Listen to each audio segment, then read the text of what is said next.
Yeah.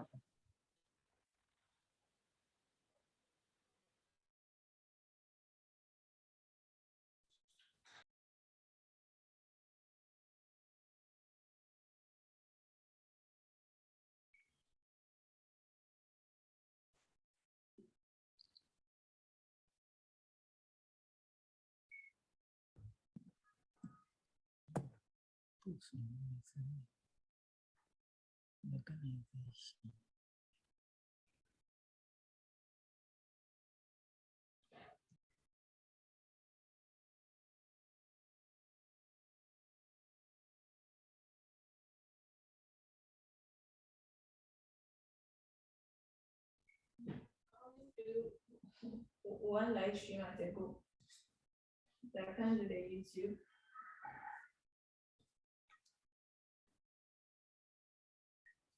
Hello, everybody. Good afternoon, and thank you for joining us. My name is Esther.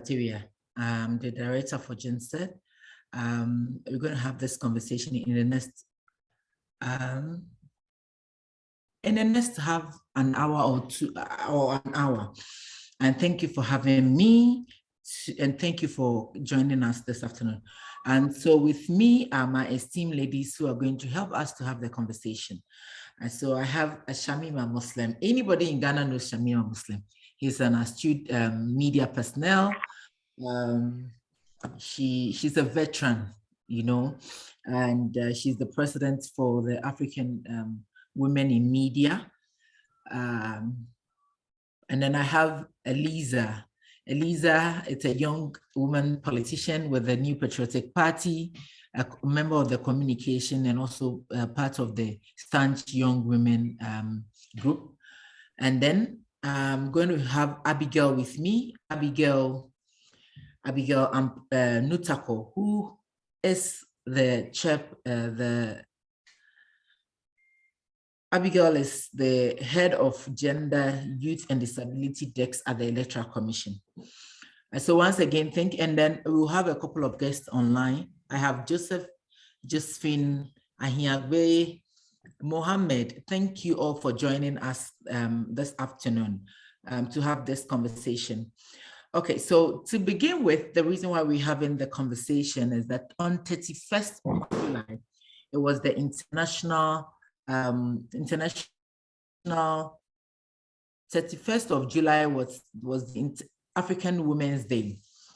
Now, African Women's Day is a day that has been set aside to celebrate the gains that African women have made in Africa and of course around the world, because we all know that we have the sixth continent, which is our sisters in diaspora. And our sisters in diaspora are also making Africa proud wherever that they find themselves. Today, we have the likes of Oprah and all that. So we count them as part of the African women, making African women proud. And so the day basically is to reaffirm the role that African women are organizing themselves and achieving social and economic freedom of women on the continent. If you look at this year's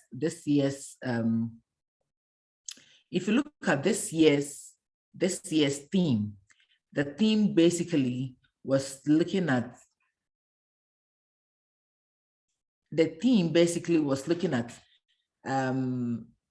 gender equality, a step towards achieving women's political freedom. And as we know, women's gender equality in itself is a key fundamental, I mean, it's not only a fundamental thing, it's also a very key human right.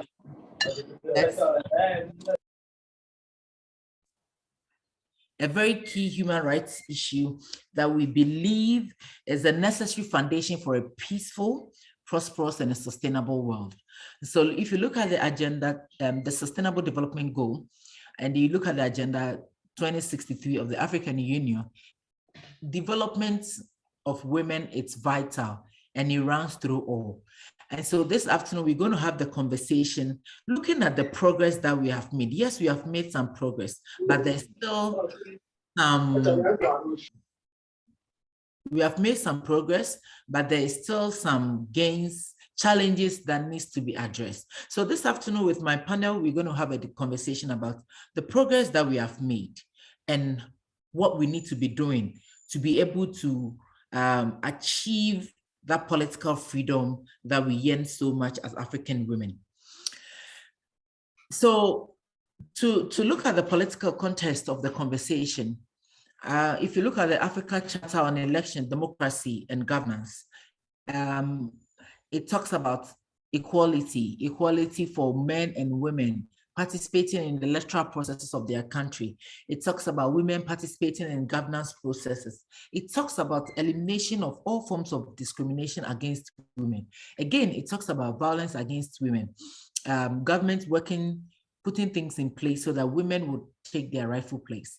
Now, if you look at the Maputo Protocol, which is a protocol, just something similar to what the UN have, the CEDAW, it also talks about access to political life, being part of the day-to-day administration of the country, being key in the governance process, having access to education, governments working towards eradicating of gender-based violence, governments putting measures in place to address concerns of women. And so basically, African Union level, there have been policies, there have been programs that focuses on championing or advancing women towards a political freedom. And so from the continental level, and then you come to ECOWAS, which Ghana is part of. At the ECOWAS level, ECOWAS Protocol on Good Governance Democracy also talks about women being part of the whole process, women being part of the electoral process, women being elected into decision-making spaces, both at the local, and then the national level, and women being given the opportunity to serve their country wherever they find themselves. So both at this at the ECOWAS level, again, ECOWAS also have a similar version of the CEDAW, which is called the ECOWAS Supplementary Budget on Women and Gender Equality. So if you look at the ECOWAS Supplementary Act, it again talks about having putting measures in place, women being part of electoral processes, women being allowed to be part of the decision-making process of their country as elective officers, and also being able to decide which leaders that leads them. So all this charters and protocol, which Ghana has signed on to, speaks to this language. And then when you come to Ghana, the Constitution of Ghana is so clear. It talks about equal access to political life in the country. The Constitution gives freedom for women's rights, women's equality. But the question is, are women enjoying the rights and the freedom that they ought to enjoy in the country? And so that's what we are going to discuss. We want to see the gains that we have made in all spheres of life, and looking at the challenges also, and looking at the way forward. How do we forge ahead so that a year by now we could be having a different conversation? So I'm probably going to be starting with my sister Shamima. Hello, Shamima. Hello, Esther, and hello to everybody who has joined. Good afternoon to you. Good afternoon, my sister. Thanks for joining us. So I just want to start with you. From your own assessment, I read a report that you did looking at how women has fared in the media in Ghana for some time now. And clearly, they are good, there are still things too. So from your own assessment, what do you think? Do you think that we are working towards achieving a political freedom for African women in Ghana? I mean, thank you very much, Esther. And I mean, congratulations for putting together this platform for us to have conversation. I think that these kinds of interventions are important, not because individually we are unable to access, information about some of these themes that we speak about, but for a more cross-fertilization of ideas and energizing and building a sisterhood to understand what our collective, challenges are, but most importantly, to define a course of action and commit to that course of action. I mean, when I was listening to your opening remarks, you mentioned about, what we need to do in order that we can, in fact, you said that, we are yearning for political freedom. And so we must, do what is required to attain this political freedom. And my question was in my head, are we really, do we really yearn for political freedoms as women? Let me put the spotlight on us. Are we really yearning? Do you feel that there's a yearning for political freedoms and participation on the side of women? And I think part of the task today it will be to explore why we are not seeing the necessary energies for change. Because look at the beautiful foundation that you've given us with regards to the frameworks for action. So it is not, the fact that we have not reached where we are supposed to reach isn't because we don't understand what needs to be done. Isn't because we haven't even started the preparatory stages of putting things on paper so we can have a more clear agenda for progress. So obviously from the international level, at the UN level, where the Commission on the Status of Women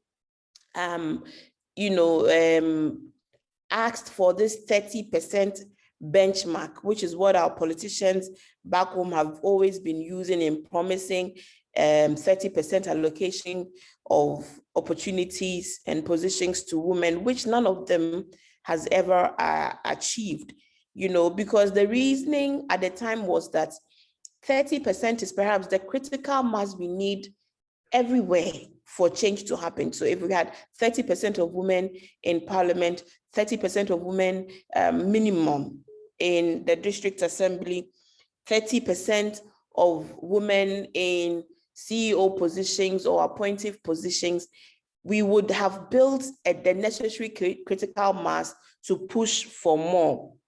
Okay, but obviously this is not happening. If you also look at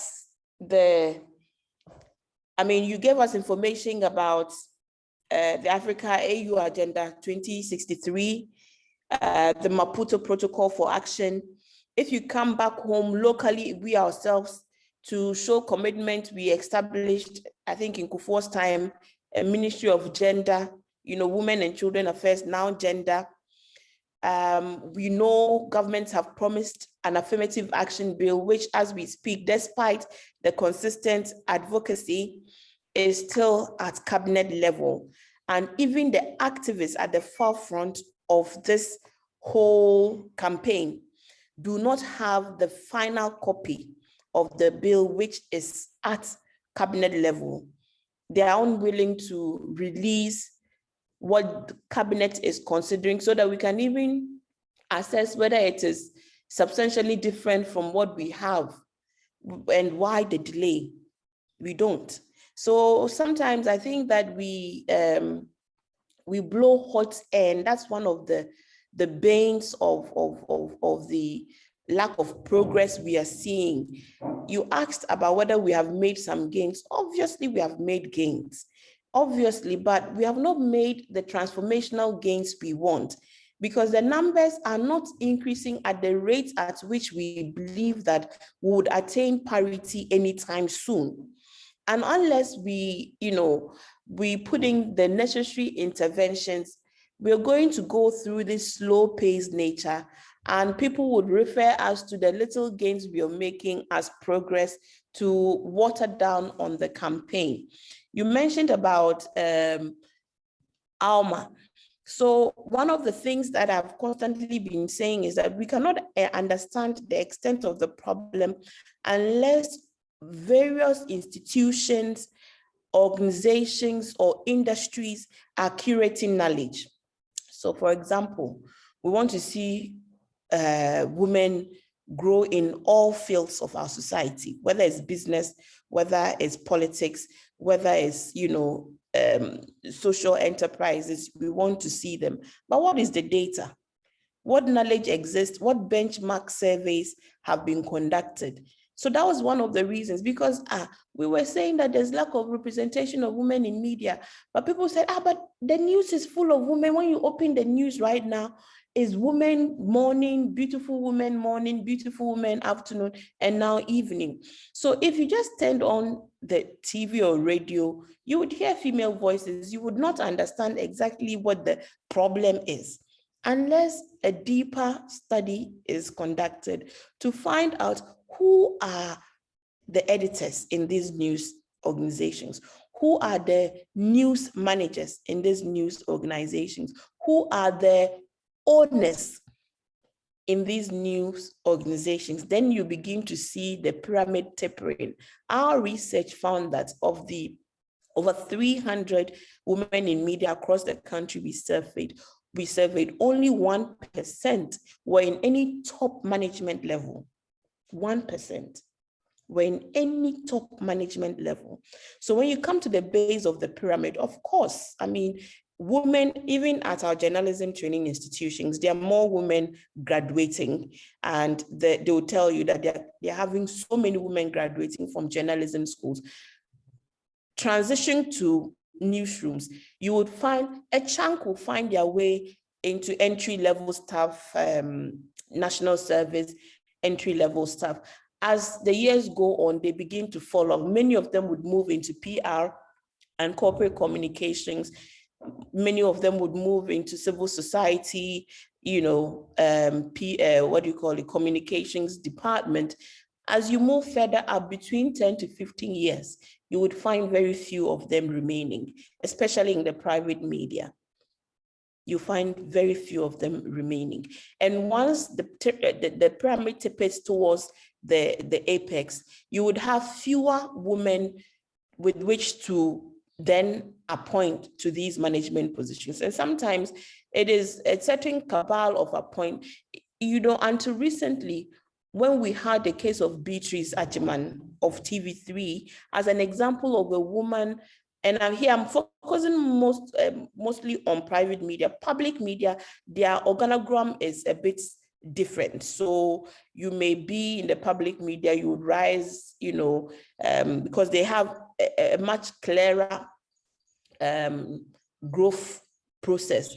But even then, there's underrepresentation. And if you looked at a lot of the public media, we have, yes, had some women who have broken the glass ceilings. We've had graphic board chair being a woman before, MD being a woman before. If you look at Mirror, I think it's a woman now. GBC, we've had Eva Loco, First Director General, being a woman. So we will have those examples, but the point is that they're definitely not enough. And if nothing is done consistently to put more women onto some fast-track management path where they are deliberately trained to be able to do additional managerial and management work, you'll find very quickly that you can do 20 years in a newsroom without knowing how to run an organization or a business if all you're doing is news work, production work,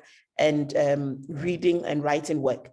And that's one of the difficulties for many people in media. You would have no idea how organizations are managed if you are not in management, and the possibility of not being in management, even when you have spent a lot of years in an organization, in many newsrooms, is very high, because the systems are not large and there can only be this number of people heading, programs department, marketing and sales department, human resource department, and then news editor. In many basic newsrooms, these are the core positions. So how many people can, be in those positions at any point in time? So if you do this reflection in women in mining, women in banking, women in insurance, I went for a program some time back, and one of the young guys who rose up the ladder and was heading the insurance company that he was heading, I asked about how many women are rising to the top.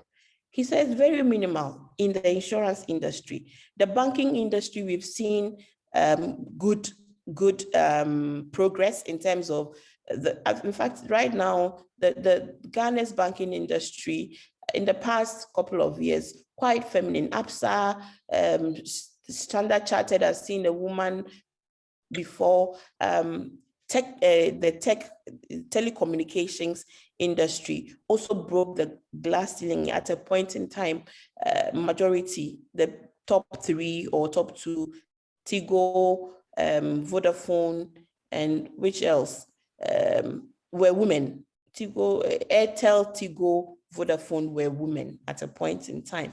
So we've seen some progress, but there's so much work to be done, and we must start at we must start the process from curating knowledge to understand the status of women in all of these allied industries, institutions, organizations, so that we can track progress more scientifically. Otherwise, we keep talking, we're not seeing the numbers, we're not seeing where the gaps are and what kinds of specific interventions to make. So, I mean, by way of opening remarks, this is what I would say. I think when you come back to me, then we'll now focus on politics itself to see what we can really do. But the question I ask everybody to really ponder on is, are we really yearning? Women of Ghana, you say you are majority, you have the vote. Are you really yearning for change that if you put your mind to it, you will not get if you have the numbers? So that's the question I want us to reflect on. Back to you, Esther.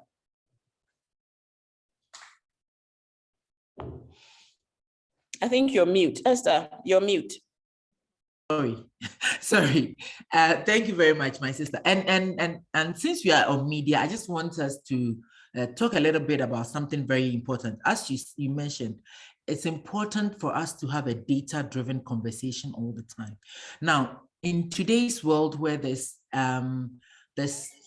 new media, where you have the social media and all that, and you look at internet infrastructure, I mean, all these things in the country, and you look at access to internet and all this by women, do you think young girls, young women, and the older folks have access to this new media, whereby they can also use it to air their views and all that? Do you think we are making progress to that in the media space?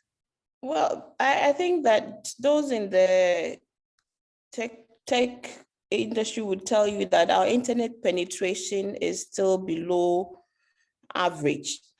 And of course, if you expand that into the rural areas and the other regions in the hinterland, of course, many people don't have access to internet or even smartphones. We sometimes assume, because of the levels and numbers of smartphone usage we see around the city centers, that this is the reality of the hinterlands, but that's not the reality. So there's a huge chunk of our population that's still mostly dependent on traditional media as their primary source of information. That is radio mostly, and then TV, and at the bottom of the pyramid is newsprint. WhatsApp has also become another tool for information access and dissemination, which is also more penetrative than maybe the other options of, say, Facebook, TikTok, what have you. So if you ask whether young girls or some category of adults have access to information via social media, I would say that I don't have the data now, but from the anecdotal references, there's a huge chunk that do not have, access. Even if it's affordability, affordability is also access. How much data can they, afford to be able to consume news or engage news or use social media as a vehicle to, amplify their voices? So there's definitely room for improvement in that regard. Thank you very much, Tamima. I'll come back to you. We have Abigail here, Madam Abigail Ponsa Nutako, who happens to be the head for gender, youth, and disability at the Electoral Commission. So now we are going into politics. Now, Abigail, thanks for joining us, and I'm glad we could have this conversation. So from where you sit, do you think, again, I'm going to ask the same question, do you think that women are actually working towards the political freedom from the electoral perspective? Are our laws more inclusive? Are there things that are put in place to make sure that women do have access in the governance structure? It's our, I mean, we Ghana, we do the first past the post. Is it more inclusive? Because that is something that I've been thinking about. Because if you compare South Africa to Ghana, you realize that they do, they don't have the first past the post process. It's a proportional representation. So in that scenario, it's easy to be able to get some level of women at the leadership level, because any party that does not adhere to those things are not even considered to be on the ballot in the first place. But here in our country, where we are the first past the polls and all that, and we are talking about women being in leadership, women being part of the electoral process. From the records of the Electoral Commission, the 2020 election, women were the highest registered voters, over 50%. Again, young women were over 50 voters, 50% who registered. Young women, even in the category of 18 years, first-time voters, they were in the majority. And so, yes, are we making progress or we are not? Where are we now? Madam Nutako, please take over. Thank you very much, Esther. And let me also congratulate you for this afternoon session. In fact, you are doing so well, and we thank God for your life and what He is doing through you. Let me also greet my other discussants. But first of all, I want to also ask you this particular question. Are women actually yearning for political freedom, as we are discussing this afternoon? I think in Ghana, we have all it takes for political freedom, because you have rightly brought out the various legislations that are enshrined for women to enjoy political freedom. We have the international instruments, the regional instrument, the sub-regional instrument, and our very own Constitution, which under Article 42 gives everybody the right to vote. It also gives us the right to participate in politics, and nothing is hindering us. And the Constitution has also stated it clearly that there's no need for discrimination against anybody with respect to the person's gender, race, and all that, meaning that the ground is so fertile for women to be able to attain this political freedom that we are discussing this afternoon. But my question is, do we actually strive or yearn for political freedom? And I think, in my personal opinion, we rather need to put about necessary interventions for women to reach wherever we want to reach in the political space. Let's zero into the electoral process. We are so lucky to have a woman as our chairperson. And when you come to the Electoral Commission, you have a number of females as electoral officers in terms of district officers and then assistant electoral officers. So the Electoral Commission now is full of women who are actually doing their best. When we come to the electoral process, the Electoral Commission actually has as part of its core mandate inclusiveness. So there's a lot of inclusion in all that the Commission does with respect to planning of electoral processes to the implementation of the electoral processes. And in all these cases, the Commission has laid down principles for women to be able to freely access the electoral process as any other person. And if you would take a critical look at the electoral process, especially when you get to the polling stations, you'll notice that there are a lot of interventions that the Commission has put in place to ensure that women are able to access the electoral process. For us in the election management business, if you talk about accessing electoral process or being part of electoral process, it doesn't necessarily mean getting yourself elected.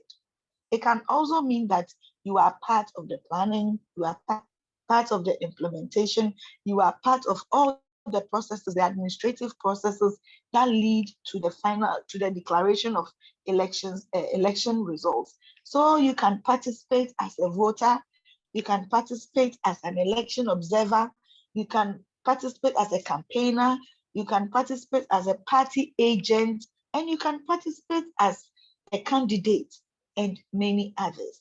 The system is such that with Electoral Commission, every female is able to participate.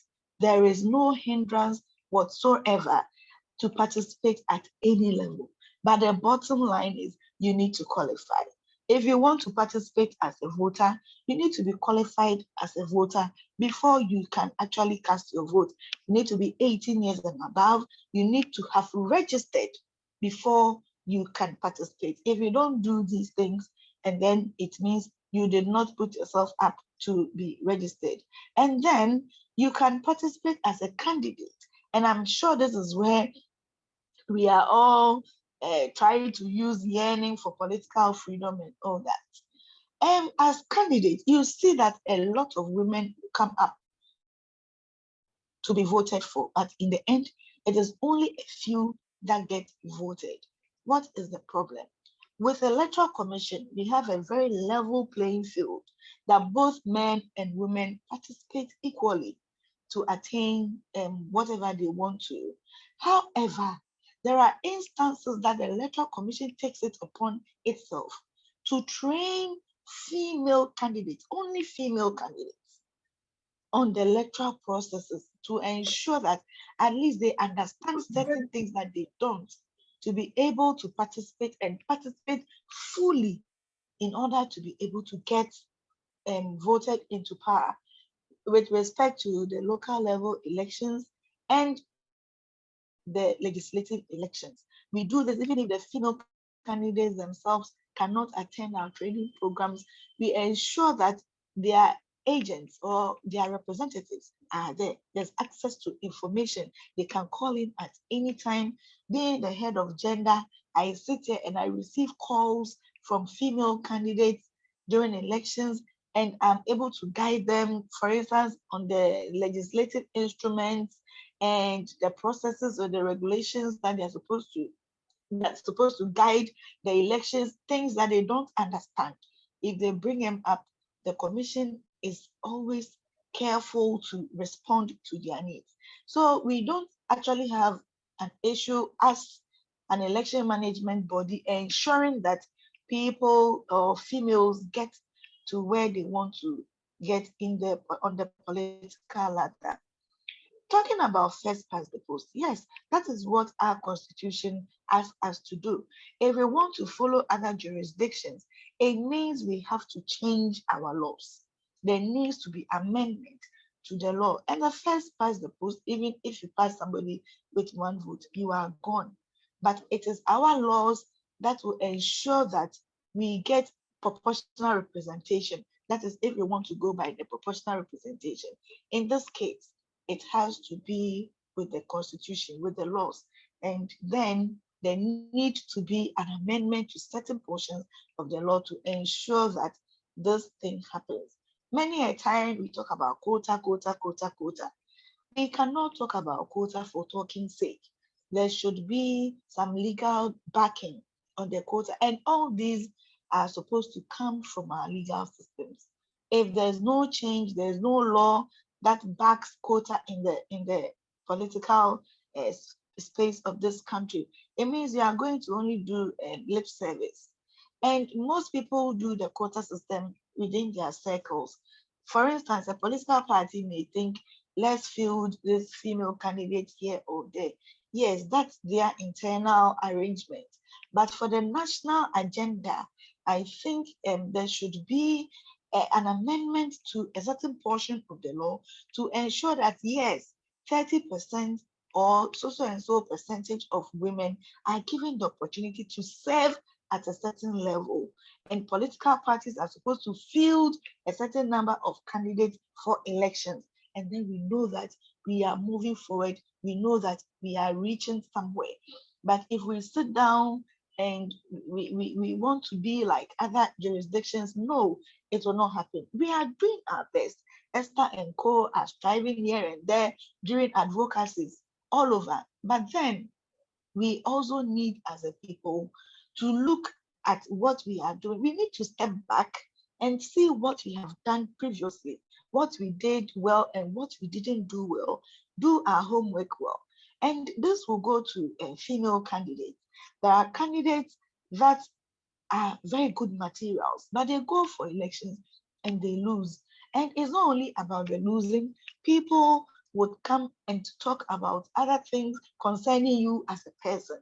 And all these things count so much. So we only have to take a second look at ourselves as females who want to be, who want to contest elections and who want to fill certain positions, and see the way we carry ourselves about, so that when we people will even call names for certain kind of women to be put at certain positions. And I think as women, we need to do more. We need to do more to get to where we want to get to. I think I would have to rest here for any other incoming questions. Thank you very Esther. much. Thank you very much. Thank you. You. I don't know what you left out, but then this is an observation, and maybe you can throw more light on it. What's your perception on women's participation at the local level, the district assembly? In 2014-15, we were doing some work in the Western region. We went to this community in Dwaboso after Dwaboso. It's a community over there, and the district officer said, in this community, a woman for the past 20 years, a woman has never contested at the local level. Do you think that women, is that the same story across board? And do you think that it's also it could be an avenue for women to build on their capacity, or for women to enter into governance? Yes, thank you very much, Esther. I think this is a very laudable question, and I think I've remembered the community, Akontombra district. Oh, Seshia Akontombra, yes. Seshia Akontombra. Oh, all right. I even know the officer myself. You see, the district level, the local level elections is a stepping stone for those who want to enter into politics. I can cite an example of Honorable Opare, Frema Opare, if I'm right.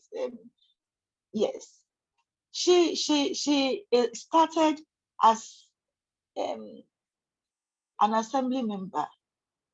Okay, I don't know if I got the name right, but Honorable Opare. Yes, she started.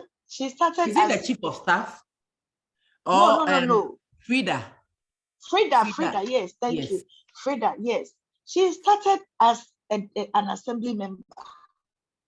And you know, the problem is that if I should cite Seshia Akontombra, I don't know what is going on over there. But the local level, the issue is about the tradition and the customs. This is what is killing us women over there. Sometimes they think that, who are you, a woman, to come and lord it over us? Who are you, a woman, to come and lead us? Some of these perceptions still goes on in the minds of people, and we need to disabuse it from their minds, that it doesn't matter what happens. It only takes a courageous woman to come out to contest in such a community, okay? But in many cases, as I said earlier, there are instances that people will even come and call you to contest.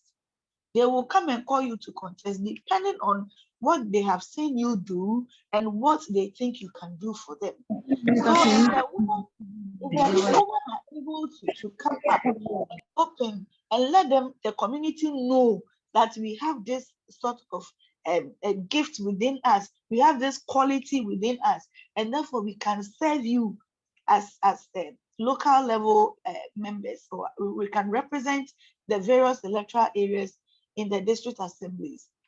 Why not?